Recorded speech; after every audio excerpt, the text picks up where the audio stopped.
네, 안녕하십니까. 이게 진짜 농구인강의 최연길입니다. 오늘은 농구에서 최근에 많이 이야기가 되고 있는 2-4-1에 대해서 알려드리겠습니다. 과연 2-4-1이 무엇인가? 2-4-1이 과연 현대 농구에서 필수적인 전술인가에 대한 이야기를 한번 해보도록 하겠습니다. 먼저 2-4-1, 2-4-1 무엇일까요? 네, 한 번의 공격권을 주고 두 번의 공격을 하겠다, 이런 얘기죠. 네, 농구는 24초 공격 제한 시간이 있습니다. 24초 안에 공격을 해야 되죠. 그럼 만약 쿼터별 마지막 순간에 한 40초 시간이 남았어요. 그럼 여기서 24를 빼면은 16초가 남죠. 16초를 두 번의 공격으로 나누면 어떻게 되냐? 답은 8초. 8초 만에 공격을 두 번 할 수 있습니다. 40초에 상대가 24초를 다 쓸 수밖에 없는 상황이 되면은 우리는 두 번을 공격하고 상대는 한 번을 공격한다, 그런 개념이라고 보시면 되겠습니다. 근데 이것에 장점과 단점이 있겠죠.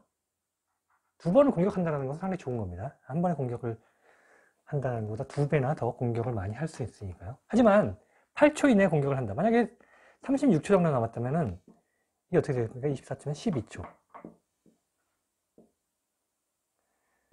즉 6초 만에 두 번의 공격을 해야 된답니다. 하프라인을 정말 빠른 속도로 넘어가서 한 번의 찬스에 슛을 던지지 않으면 불가능한 시간이 되겠죠. 그래서 2-4-1을 할 때 성공률은 사실 두 번을 공격하는 팀의 성공률이 떨어집니다. 한 25%만 돼도 괜찮다라는 이야기를 합니다. 왜냐하면 25%를 던져서 두 번의 공격을 해서 한 번을 넣으면 2점이 혹은 3점이 되잖아요. 그죠? 상대도 2점 혹은 3점을 넣지만 확률적으로 50%의 확률을 가지고 해도 한 번의 공격권의 기대 점수는 1점. 이거는 1점에서 1.5점. 혹은 여기도 1.5점.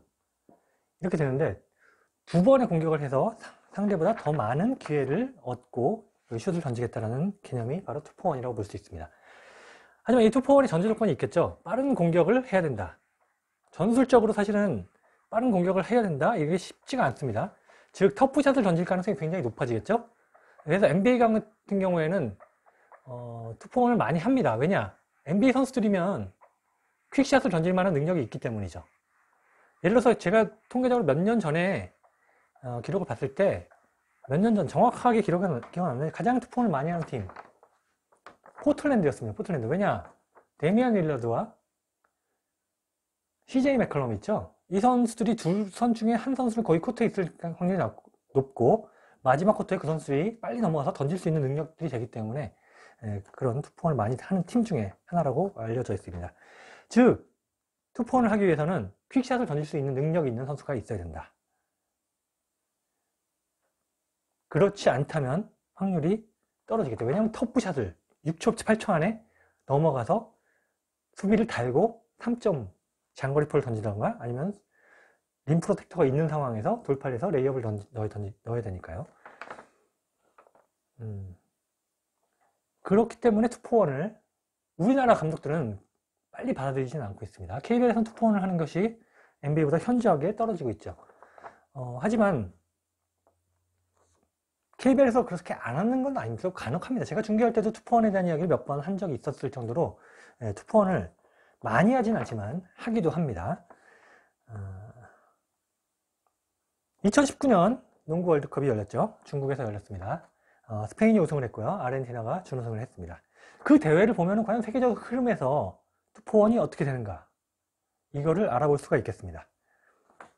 자, 제가 그 많은 경기들 다 하나하나 일일이 다 봤습니다. 보고 그 박스 스코어 그리고 플레이 바이 플레이를 보면서 2-4-1이 어떻게 되는가를 정리를 해봤습니다. 먼저 플레이 바이 플레이를 통해서 빠른 공격이 진짜 이루어졌을 때 상황을 먼저 추려내고요. 그 다음에 영상을 보면서 이것이 과연 2-4-1이었냐 아니었냐를 판단을 해서 골랐을 때 총 2-4-1 상황이 실제로 이번 월드컵에서 나온 게 13번이었습니다. 13번 밖에 없었어요. 예. 근데 또 따지고 보세요. 4쿼터에 투포원을 하는 게 진정한 의미 투포원이냐? 아닙니다. 왜냐하면 접전일 때 아니면 뒤지고 있는 팀이 따라가기 위해서 빨리 던지지 않겠습니까? 진정한 의미에서 4쿼터를 빼면은 총 3쿼터까지는 11번의 투포원이 있었습니다. 총 이번 중국 월드컵에서 연장까지 쿼터가 총 몇 번 있었냐? 374번 있었습니다. 그 중에 13%, 13번. 그럼 몇 퍼센트냐? 총 3.5%만이 투포원을 했다는 뜻이 됩니다. 자, 3쿼터까지 보면 11번, 3쿼터는 276번 있었고요. 이거는 4%만이 투포원을 했다라고 볼 수가 있습니다. 투포원을 했을 때 13번을 했죠? 가장 많이 하는 나라가 어디냐? 13번 중에 3번을 한 나라가 있습니다. 어느 나라일까요? 정답은 필리핀입니다. 필리핀. 필리핀이 세계적인 추세의 농구를 하는 팀이냐? 아닙니다. 이 필리핀은 피파 월드컵 예선에서 호주와 싸우면서 대거 주전들이 빠지게 되면서 못 나왔죠? 5전 전패를 기록한 팀이고요. 막농구를 했습니다. 그래서 3번으로 가장 많은 투포원을 한 팀이고요. 나머지 팀 중에 2번을 한 팀조차 없습니다. 재밌는 건 미국은 한 번도 안 했어요. 미국은 한 번도 안 했고요. 아르헨티나가 한 번, 뉴질랜드, 스페인, 독일, 브라질, 이탈리아, 나이지리아, 캐나다, 체코, 그리고 코트디부아르가 한 번을 했습니다. 이것만 보더라도 투포원을 월드컵에서는 많이 하지 않는다. 그 이유는 뭘까요? 아직은 피바에서는 투포원이 그렇게 받아들여지고 있는 점술이 아니다 라고 볼 수 있습니다. 그러니까 세계적인 흐름이 아니라는 거죠. 우리나라가 안 했다고 해서 이게 덜 떨어진 나라다 이렇게 보는 거는 말이 안 된다. 우리가 있다라고 볼 수 있는 거죠. 필리핀이 제일 많이 했다고 해서 필리핀이 세계에서 가장 선진적인 농구를 합니까? 아니지 않습니까? 5전 전패했습니다. 꼴등입니다. 이번 대회 전체에서 꼴등이었습니다. 일본도 5전 전패를 했지만은 필리핀이 꼴등이었어요. 투포원을 피파에서 안 하는 이유 중에 하나는 시간 관리를 피파가 NBA보다 잘 해주질 않아요. 막 시간이 그냥 흘러가기도 하고 이래서 투포원을 굳이 선호하지는 않습니다. 오히려 막 3초, 4초 만에 슛을 던져야 되는 상황이 될 수 있기 때문에 굳이 하지 않는다라고 볼 수 있어요. 그러니까 KBL에서 안 한다고 해서 비난을 받을 전술은 아닙니다. 그럼 13번의 연장까지 투포원이 있었다고 했는데요. 승률이 어떻게 됐을까? 5승 8패. 투포원을 한 팀이 5승 8패에 그쳤습니다. 3쿼터까지 11번을 했는데 그 중에 어떻게 되냐? 4승 7패. 투포원을 한 팀들이 승률이 더 낮았습니다. 이것만 보더라도 투포원을 굳이 감독들이 선호할 이유가 없겠죠? 승패에서 오히려 밀리니까요. 그러면 또 다른 걸 볼게요.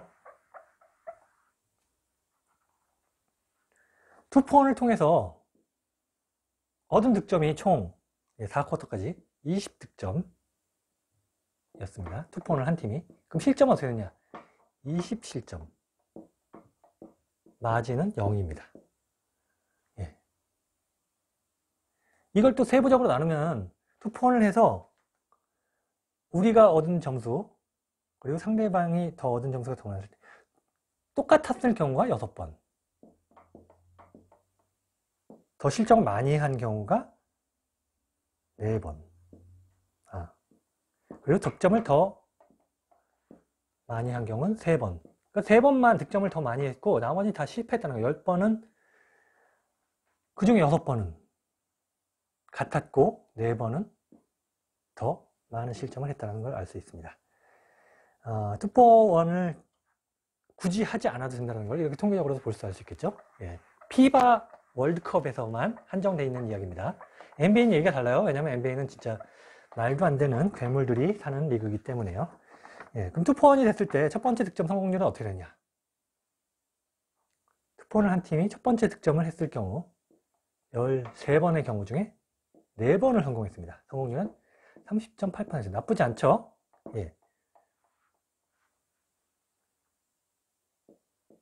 포인트 퍼 포지션이 0.769입니다. 예. 나쁘지 않죠? 예. 근데 상대팀은 어떻게 되냐? 상대팀의 PPP는 1.54. 1.54였습니다. 1.54. 굉장히 높은 수치죠. 24초 안에 시간을 제대로 돌리면서 꽤 괜찮은 성공률을 만들어냈습니다. 그럼 두 번째 성공률은 어떻게 되느냐? 왜 10이냐 하면은 한 번은 공격을 못했어요. 예. 그래서 의외로 마지막 퀵샷의 성공률이 높습니다. 12분의 5번, 41.6%. 성공률이 굉장히 높죠. 수치가 나쁘지 않아요. PPP도 0.833.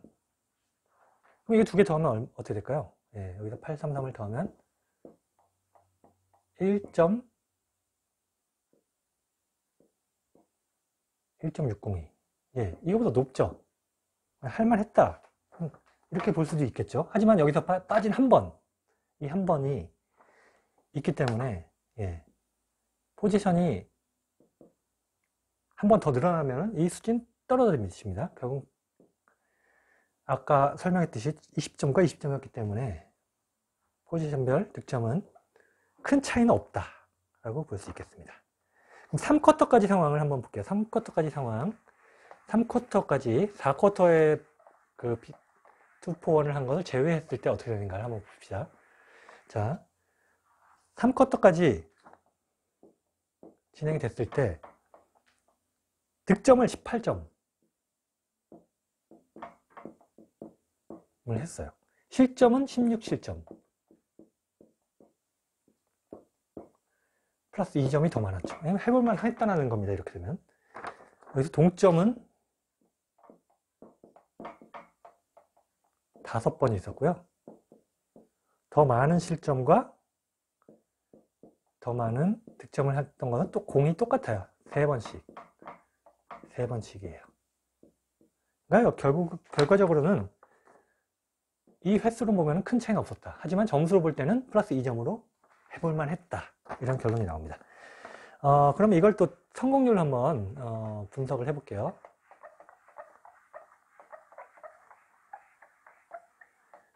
(3쿼터까지) 투포원을 했을 때, 3쿼터까지 했을 때 첫 번째 공격의 성공률은 11분의 3, 27.3%입니다. 포인트 퍼 포지션은 0.727이에요.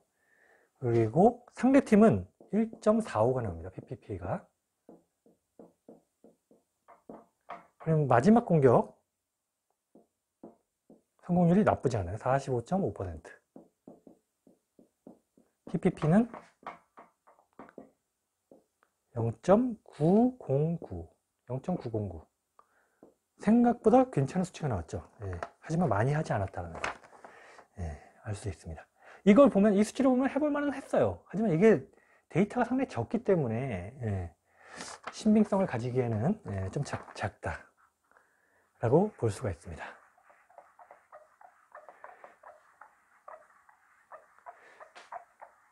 그럼 또 투포원을 한번 또 다른 방향으로 분석을 한번 해볼게요. 투포원을 했던 경우 11번, 3쿼터까지 11번 있었죠. 3쿼터까지 11번. 이 중에 이기던 팀이 했을 경우 6번 있었습니다. 총 3쿼터까지 11번인데 이기던 팀이 했던 게 5번이네요. 5번. 5번이 있었고요. 지던 팀이 했던 경우는 지던 팀이 했던 게 6번이네요. 6번. 예, 6번. 예. 이 중에 5번을 해서 4승을 거뒀고요. 예. 6번의 팀은 0승을 거뒀습니다. 예. 큰 변화는 없다는 걸, 이게 승패에 영향을 미치진 않았다는 걸 알 수가 있습니다. 그럼 4쿼터까지 확대를 해볼까요? 한번 4쿼터까지 확대를 하면 총 13번 있었다고 그랬죠? 13번 있었는데 13번 중에, 예, 이기던 팀이 6번 해서 5승을 거뒀고요. 예, 지던 팀이 7번에서 모두 패했습니다. 0승. 예. 큰 변화를 주는 작전은 아니었다는 걸 알 수 있습니다. 재밌는 거는요, 투포원을 한 팀 중에 이탈리아와 푸에르토리코의 경기였습니다. 이 경기는 푸에르토리코가 굉장히 잘 나가다가 막판에 이탈리아의 대반격에 접전이 됩니다. 이탈리아가 정말 잘 싸우면서 대접전을 만들었어요. 근데 이탈리아가 역전까지 했어요. 그리고 38.5초를 남기고 이탈리아가 2점 차로 앞서고 있었습니다. 83대 81로 앞서고 있었을 거예요. 2점 차였어요. 38.5초를 남기고 공격권을 따왔어요. 감독이 작전 시간을 부릅니다. 보통 우리나라라면 이 상황에서 24초를 돌리고 공격을 하겠죠? 근데 이탈리아는 안 그랬어요. 하프라인을 넘어서 공격을 합니다. 하프라인을 넘어가면 어떻게 됩니까? 24초를 하지 않고 14초를 해야 됩니다. 퀵샷을 던지겠다는 얘기죠, 이거는. 그럼 어떻게 되냐? 31.1초를 남기고 마르코 벨리넬리가 돌파를 하면서 자유투를 얻어냅니다. 그리고 자유투 2개를 넣었어요. 그래서 85대 81로 4점 차로 만들었어요. 굉장히 유리한 상황이 됐죠? 이기던 팀이었어요. 투포원을 했어요. 근데 어떻게 됐냐? 푸에르토리코가 그 다음 공격에서 돌파를 하면서 레이업을 성공을 했는데 이탈리아 선수가 파울을 했습니다. 엔드원 상황이 됐습니다. 그래서 이게 25.6초를 남기고 자유투를 얻는 상황이 됐습니다. 엔드원 상황이 됐죠? 85대 83이 된 상황에서 자유투를 얻게 됐어요. 그리고 자유투를 던지는 상황, 푸에르토리코가 자유투를 실패를 합니다. 근데 어떻게 됐냐? 공격 리바운드를 푸에르토리코가 따냈습니다. 그리고 풋백을 성공하면서 이게 85대 85 동점이 되어버렸네요. 앞서는 팀이 투포원을 했는데 그 선택이 결국 잘못되면서 동점이 됐고 이탈리아가 턴오버하고 푸에르토리코가 턴오버를 하면서 결국은 이탈리아는 제대로 된 투포원을 해보지도 못하고 이길 수 있었던 경기를 연장까지 가게 됐습니다. 물론 연장 끝에 이탈리아가 이겼지만은 이걸 보자면 투포원이라는 게 반드시 승리 공식은 아니다. 선택의 문제다. 투포원을 안 한다고 해서 욕먹을 것도 아니고 투포원을 했다고 해서 칭찬받을 일도 아니고 욕먹을 것도 아니다. 투포원은 그냥 선택의 문제입니다. 투포원을 NBA가 많이 하는 이유는 각 팀마다 퀵샷을 막 던질 수 있는 선수들 있죠. 예를 들어서 휴스턴, 러셀 웨스트브룩과 제임스 하든이 있죠. 퀵샷을 던질 수 있죠. 웨스트브룩 같은 경우는 돌파해서 할 수 있고 하든 같은 경우는 3점을 던질 수 있죠. 대부분의 NBA 팀들은 그런 선수들을 많게는 한 2~3명씩 가지고 있죠. 그렇기 때문에 쓰는 겁니다. 확률상. 걔네들이 더 확률이 발전되어 있기 때문에. 근데 그리고 어떤 투포원에 대한 거를 한번 인터넷에 찾아보면요. 생각보다 많이 연구가 되어 있지는 않아요. 근데 연구가 되어 있는 그 중에 보면은 투포원이 효과가 높다라고 얘기를 하는 게 맞는데 거기서 가장 큰 문제는 그겁니다. 투포원 상황에서 점수를 난 것이 나오는 거에 속공이 됐을 때 이게 의도치 않은 투포원이 되는 상황이 있죠. 속공. 의도치 않은 투포원 상황이 됐을 때 경우를 그냥 넣어버렸어요. 속공은 확률이 굉장히 높죠. 확률이 굉장히 높기 때문에 이게 들어갔기 때문에 당연히 높아진 겁니다. 이걸 배제하는 연구를 하지 않는다면 그거는 아직은 신빙성이 많이 떨어지는 통계라고 볼 수 있습니다. KBL도 앞으로는 투포원에 대한 연구를 해서 시도하는 팀들이 나왔으면 좋겠어요. 근데 하지만 지금 우리나라에서 투포원을 했을 때 막 던질 수 있는 선수가 많지 않겠죠. 그리고 들어가면은 욕 안 먹을 거예요. 근데 안 들어갔을 때 감독이 그 선수를 비난 안 하겠습니까? 그런 걸 감안했을 때 감독이 그런 사고방식을 바꾸지 않는다면 투포원을 하지는 않을 거고요. 그 투포원이 유행을 하기 위해서는 뭔가 선도적인 감독과 선도적인 감독이 해서 승패에 영향을 미치는 결과를 만들어내야 될 것 같습니다. 자, 오늘 여기까지 투포원에 대한 얘기를 한번 해봤습니다.